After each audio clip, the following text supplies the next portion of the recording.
นี่ชิมเบิ่งผักกาดดองของมุกจ้ะพี่น้อง2 กระปุกได้ประมาณจานใหญ่ๆหนึ่งจ้ะเดี๋ยวมุกสิเปลี่ยนใส่กล่องที่มันน้อยกว่าเก่าเอาไปใส่ตู้เย็นมันส้มได้ทีแล้วจ้ะแต่เบิดแล้วสีงามจ้ะเหลืองอุยหุยเป็นตาแซ่บหอมคือจังส้มผักกุมไหมจ้ะอยากกินส้มผักกุมกลับบ้านไปบ่ได้กินไหมพลาดยังคักเลยแต่ไว้ข้างหน้าไว้โอกาสหน้าจ้ะนี่ชิมเบิ่ง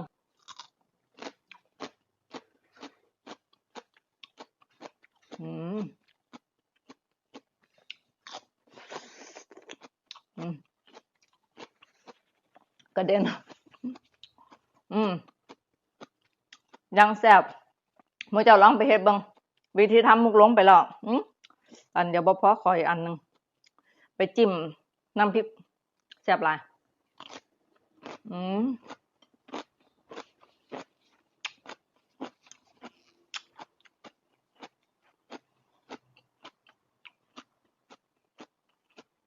ปากบ่ออกขอเอนจอยจังหน่อยนึงก่อนแซ่บไปเลยจ้ะแซ่บสูตรนี้ผ่านบ่เนาบ่เหม็นหืนแซ่บแฮง